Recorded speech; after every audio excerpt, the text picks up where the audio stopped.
Chers téléspectateurs, nous entamons la seconde partie de l'interview de Guy Nzumadama, candidat à l'élection présidentielle du 27 août prochain au Gabon. Vous êtes en train de nous expliquer une situation chaotique au Gabon, semble-t-il. Oui. Et vous y avez collaboré. Est-ce que cela inspire confiance? J'ai ma part de responsabilité. Alors dites-nous. En tant que président de l'Assemblée nationale, en tant que député, et je voudrais me dédouaner. J'ai présenté mes excuses à mes compatriotes en disant « j'ai contribué à fabriquer un monstre, je m'étais trompé ». On peut pardonner, mais ne pas oublier. Mais ils peuvent pardonner, maintenant repartons sur de nouvelles bases. C'est maintenant, pendant l'action, qu'ils pourront peut-être se rappeler au cas où je ferais mal. Ils pourront me le rappeler le moment venu. Vous ne pensez pas que les Gabonais ont besoin de changement? Mais ils ont besoin de changements véritables. Quand on parle véritables. de table rase, justement, c'est faire table rase du passé. Vous faites aussi partie du passé. Je fais partie du passé, mais ce passé, je voudrais en faire un moment d'espérance. Qui est le véritable Guy Nzumadama? Que veut-il? Que veut-il? Je ne veux pas porter une couronne pour le plaisir de la porter.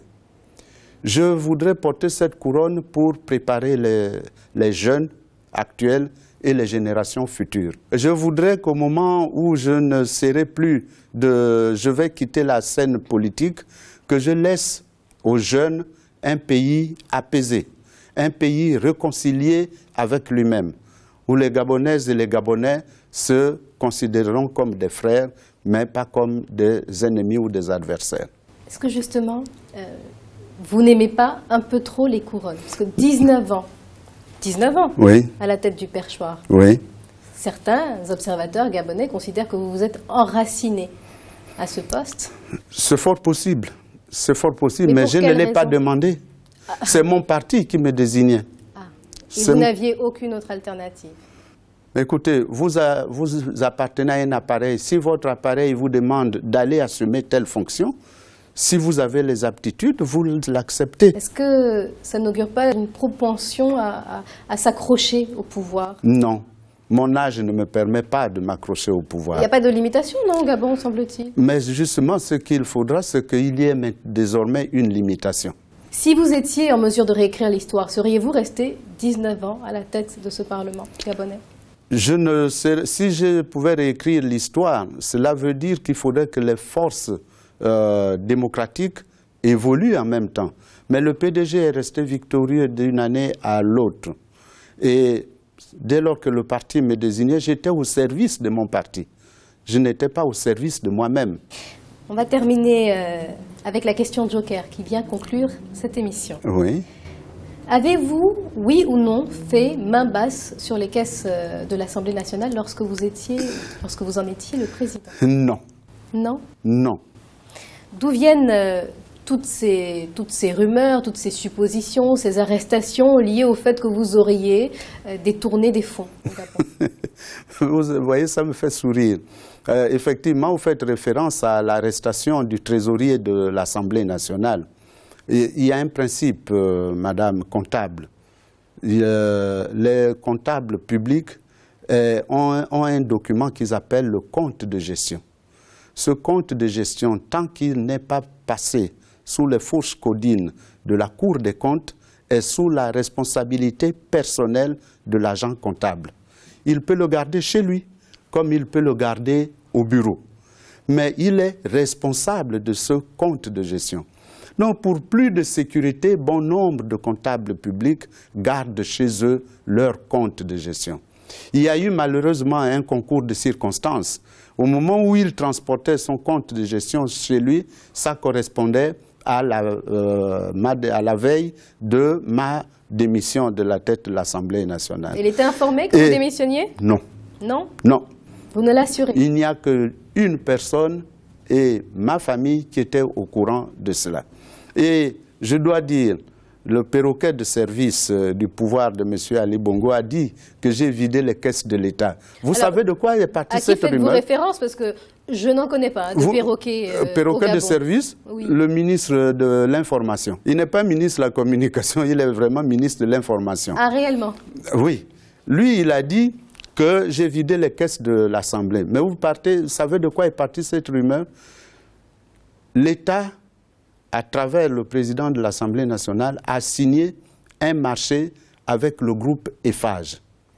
Un marché de 50 milliards de francs CFA pour construire les bureaux des députés et des salles annexes de l'Assemblée.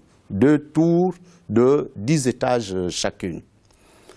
L'État gabonais devait décaisser 10 milliards 500 millions correspondant à 20% de l'avance de démarrage.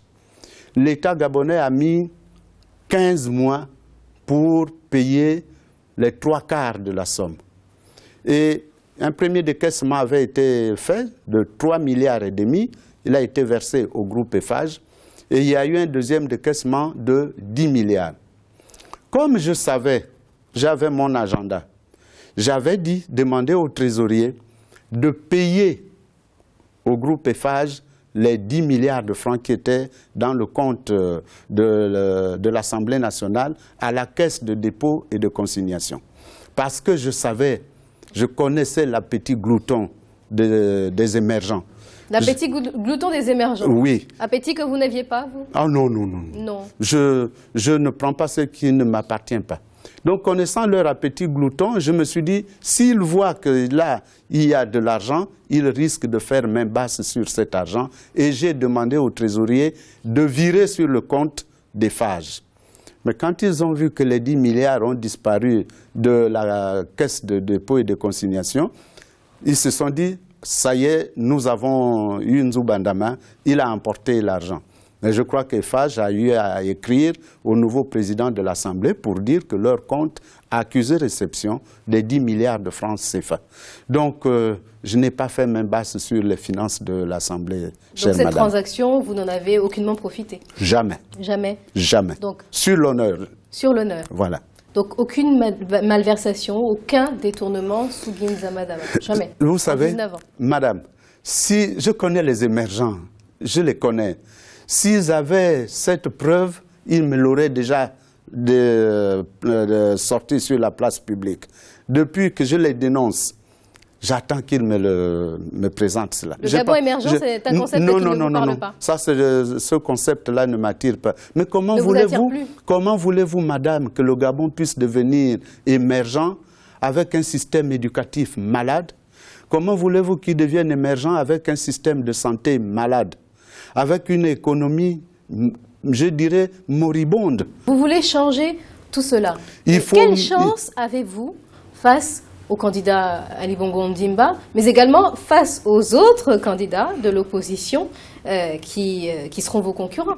Nous allons chacun expliquer aux Gabonais ce que nous entendons faire. Je pense que le candidat Ali Bongo Ondimba a montré ses limites.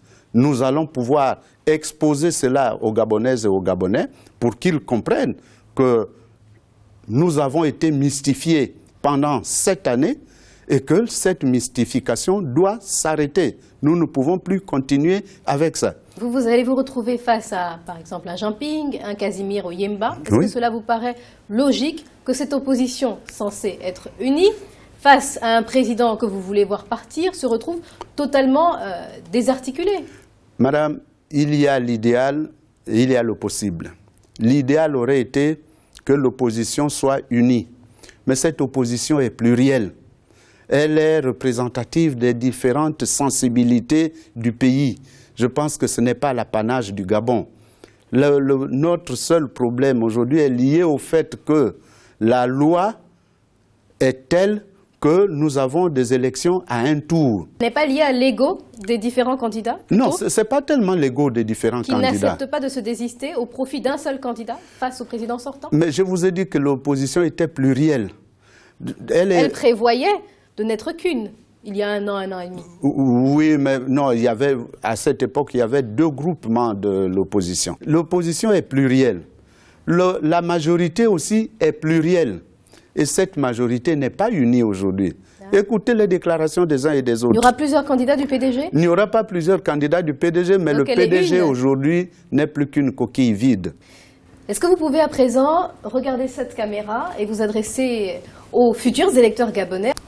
Là, je dirais tout simplement, Gabonaises et Gabonais, nous sommes parvenus à un tournant important de l'histoire de notre pays. Plus que par le passé, l'alternance est là devant nous. Il faut choisir cette chance. Choisir cette chance en ne vous trompant pas d'objectif. Et je voudrais surtout m'adresser à nos compatriotes magistrats qui auront à se prononcer sur la recevabilité ou non de la candidature de M. Bongo Ali Ondimba. Vous avez une lourde responsabilité devant l'histoire. L'histoire vous couronnera si vous acceptez de lire le droit. L'histoire vous jettera l'opprobre sur vous si vous ne vous laissez intimider par le pouvoir. Le même message s'adresse à mes compatriotes membres de la Commission électorale nationale autonome et permanente pour leur dire que plus que par le passé, vous devez jouer pleinement votre rôle en n'acceptant pas, malgré les milliards qui vont être déversés, l'achat de vos consciences. Merci à vous, Guinzouma Dama. Merci beaucoup, madame. J'espère vous retrouver prochainement en tant que président de la République. Nous le verrons bien. Merci à vous, chers téléspectateurs. C'était l'interview d'Africa 24. À bientôt.